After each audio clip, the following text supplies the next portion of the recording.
Hey friends, welcome back to my channel. My name is Victoria and today we are doing my October wrap-up.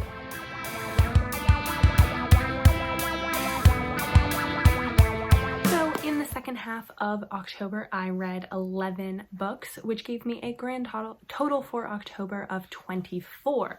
As always, my first, 13 books are in the mid-month wrap-up, which I will link above in the cards and down below in the description box if you want to go check out those first books that I read. But these will be the second half 11 books that I read in this video.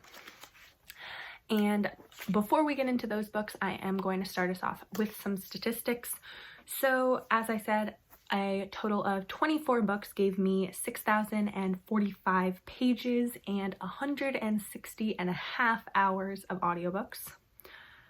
I had an average rating of 4.15, which is fantastic. I had so many high rating books this month. I had 5 5 stars, 5 4.5 stars, 9 4 stars, 2 3.5 stars, 2 3 stars, and 1 2 star. And I had 15 audiobooks and 9 ebooks. I read a lot of paranormal slash fantasy slash monster slash alien weird romances in October. It was spooky season.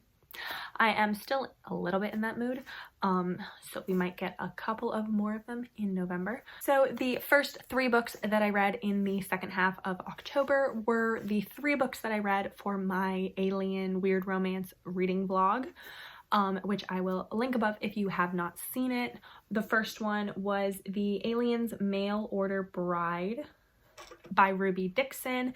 This one I thought was really cute. I gave it 4 stars. It is a ebook on novella available on Kindle Unlimited, and it is about a guy who lives on this farm. He is a war veteran.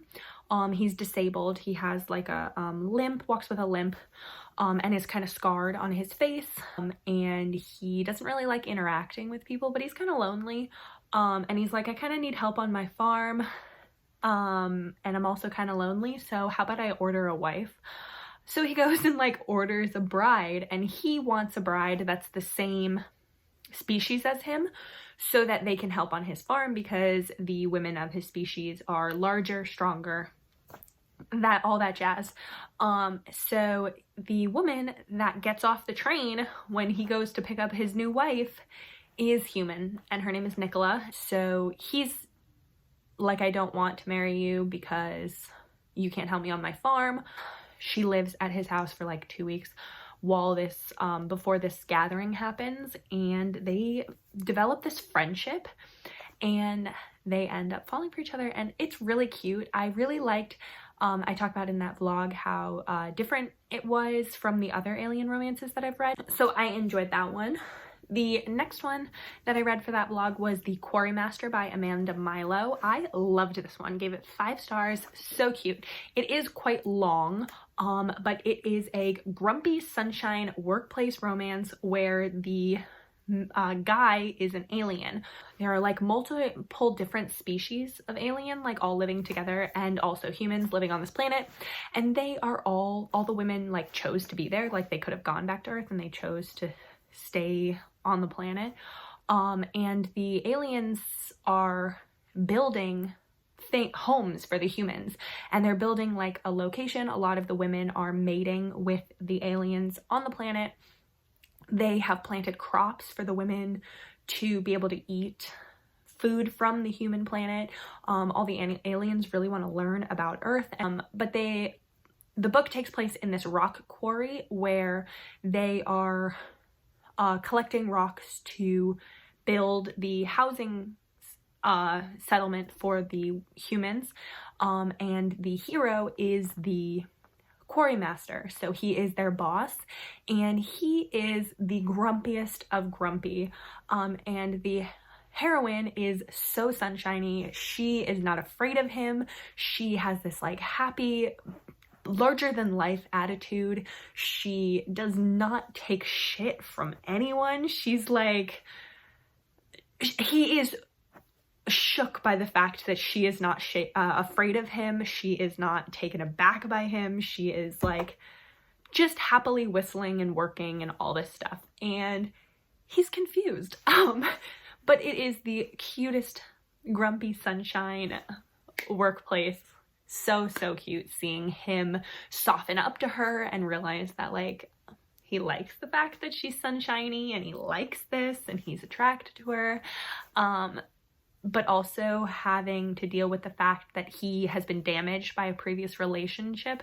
So he is like apprehensive about starting a new one with somebody who's not his species. So it is adorable. So good. Would highly recommend it. So good. I'm definitely going to be reading more from Amanda Milo. So thank you, Bree, for the recommendation, because totally got that from Bree's channel. The third one that I read in that vlog was Green-Eyed Monster by Elsie Winters. This one is I think he's like an orc romance. And this one is a novella. I don't think it's available on Kindle Unlimited. I think I did purchase this one for like 99 cents or something. And it was okay. It was cute. I think I gave this one, I think I gave this one 3 stars. There was a lot of time jumping in this one and it felt kind of rushed. I really wanted it to be more fleshed out, and the romance was hard to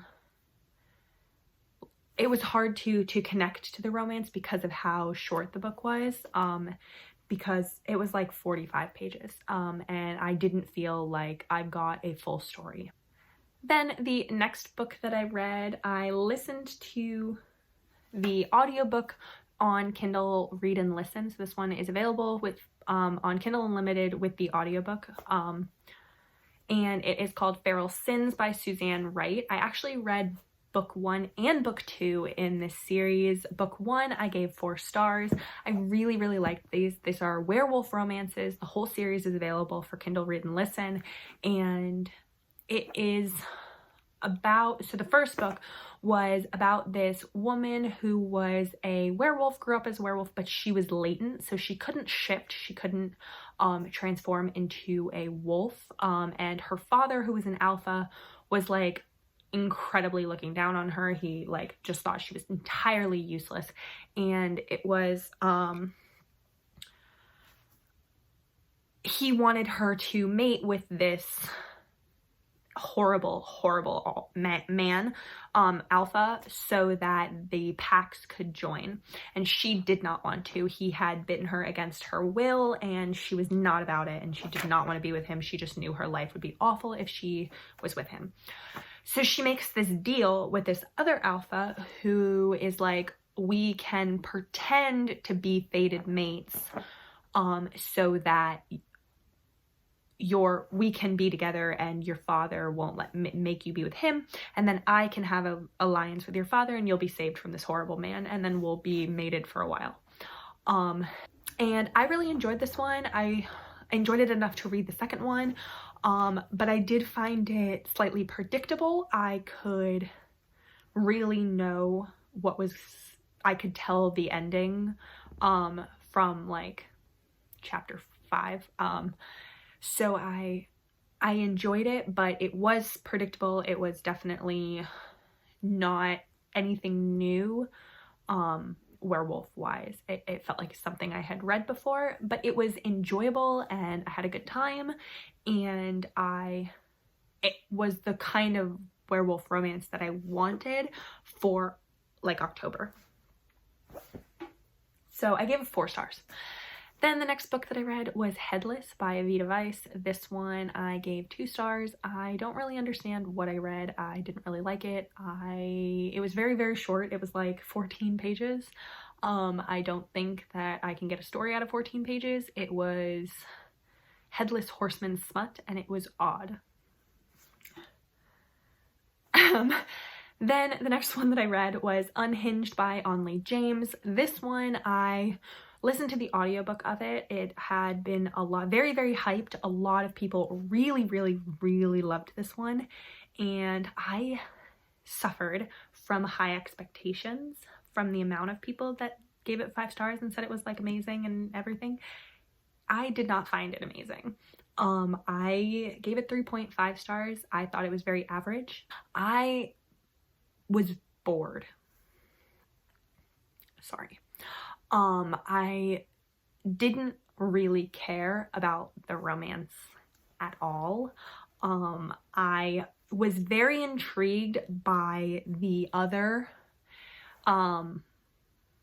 things going on. So I liked the like plot of the story.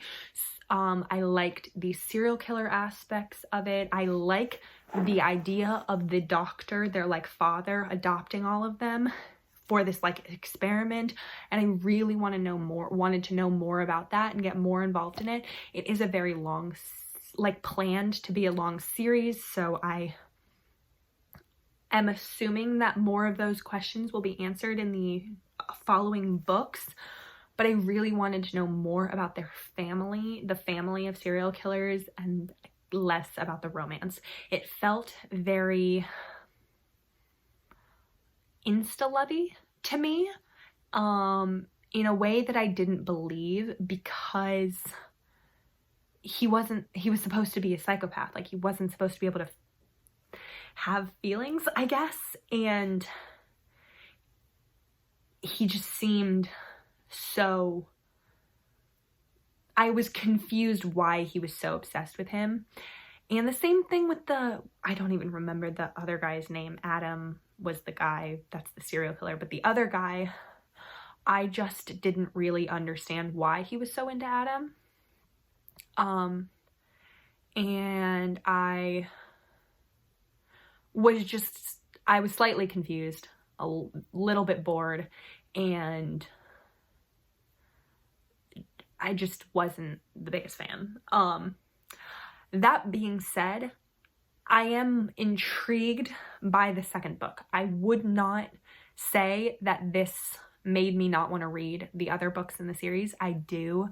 I would love to give the second book a try to see if it was just like the romance. Because like I said, the main thing that I didn't really like about the first one was the romance.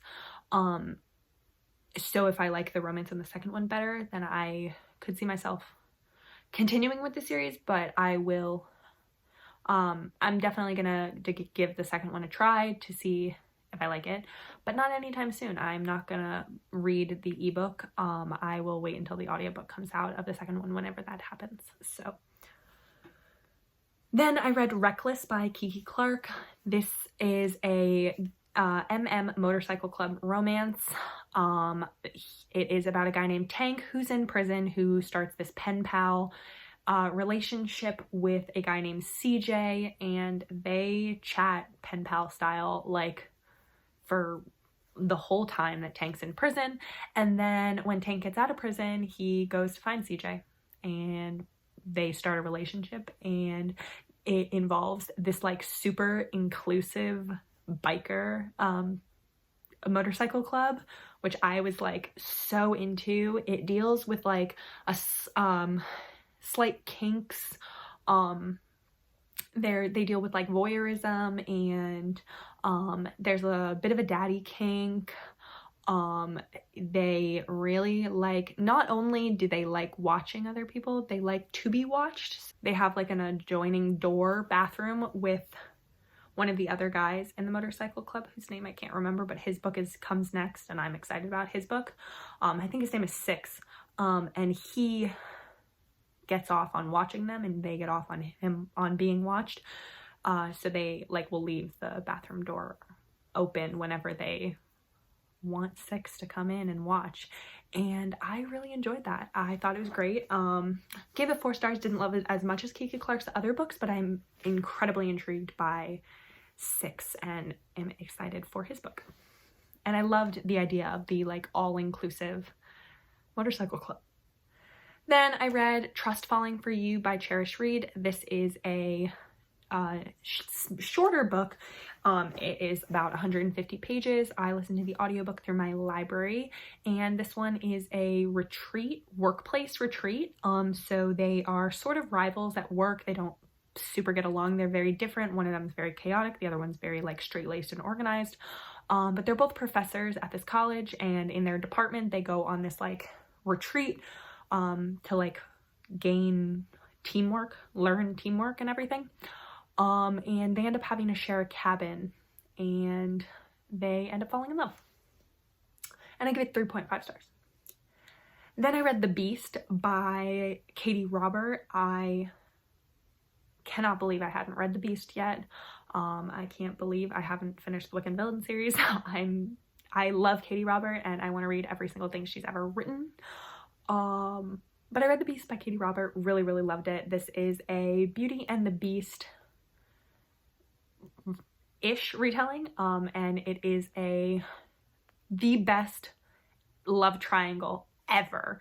So Isabel has been in love and dated both Gaetan and Beast. They were dating at the same time. Beast and Gaetan did not get along. They were rivals. They were like, couldn't stand the fact that Isabel couldn't commit to just them. So they were in this like love triangle situation. And they had broken up. They had all broken up. Like all of them were not together anymore. And then they are realizing, Isabel's realizing that they were her father's generals, and now that her father has died, her sister really needs them back to be her generals. And so Isabel goes to find them and makes this deal with them, and they end up forming a throuple, and it was amazing. And I just loved Beast being like, actually, Gaetan, I like you too, so we should all be together. And it was fabulous. Loved it. So good. Then I read a novella called Getting Ogre U. This one is about a girl who goes out hiking, falls into this cave, and where she hurts herself and gets saved by an ogre who happens to live in this cave, and they fall in love. It was very cute. I actually gave it 4 stars. Really liked it. Would recommend it, actually.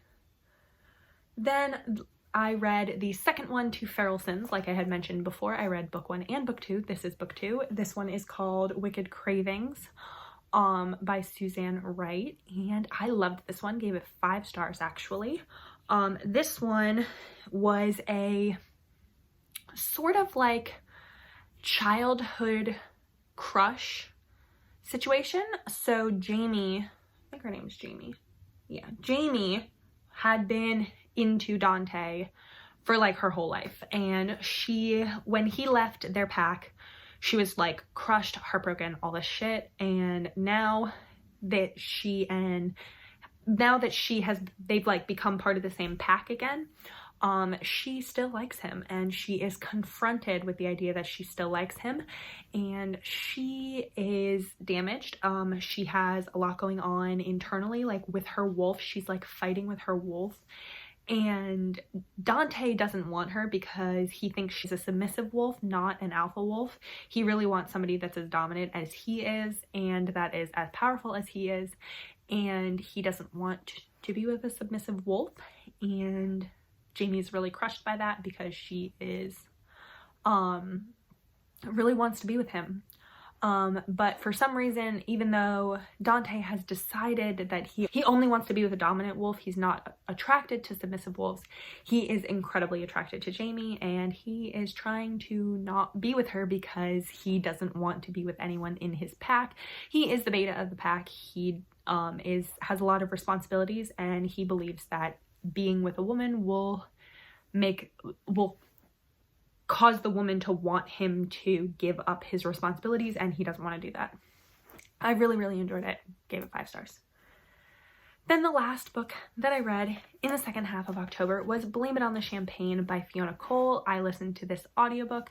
This one is about 2 people who work in the shipping industry at sort of rival companies. This girl named Vera has always wanted to join her father's company, But her father has very old-fashioned ideals. He believes that women should not work. He believes they have arranged marriages in their family, so he believes that a woman should be home to take care of her husband while her husband works.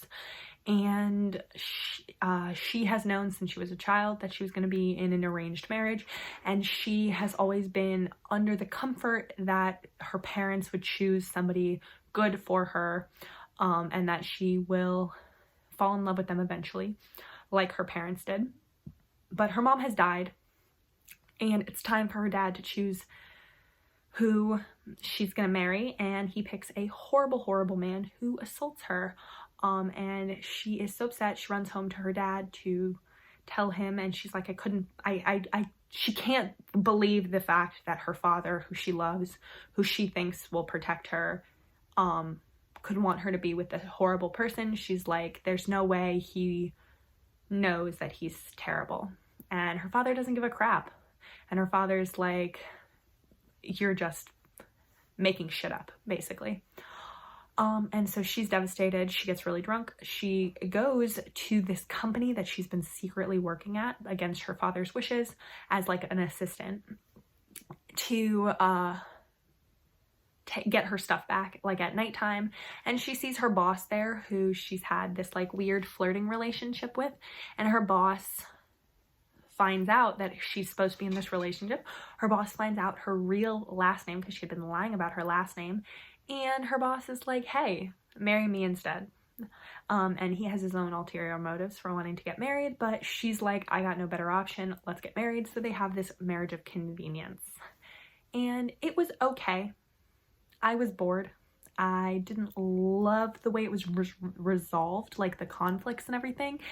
I was listening to the audiobook, and it said there were like 30 minutes left in the audiobook, and the conflict still hadn't been resolved. So the conflict didn't get resolved until there was like 12 minutes left of my audiobook, and I just wasn't a biggest fan of that. I didn't really believe the way that it was resolved. I thought that they should have like kind of gotten their shit together a little bit quicker than that. I thought it was really drawn out, that I wanted the conflict to have happened earlier so that there wasn't so much middle and then they were rushing to like get the ending and everything all squared away. So I gave it 3 stars, and I didn't love it. But that's all the books that I read in October. So I am excited about November, and I am hoping that I will have as good of a ratings month as I did in October. But that's it. So please like this video if you liked it. Subscribe, stick around. It really helps out my channel, and I really appreciate it. And comment down below what your favorite book you read in October was. That's it. Have a great day.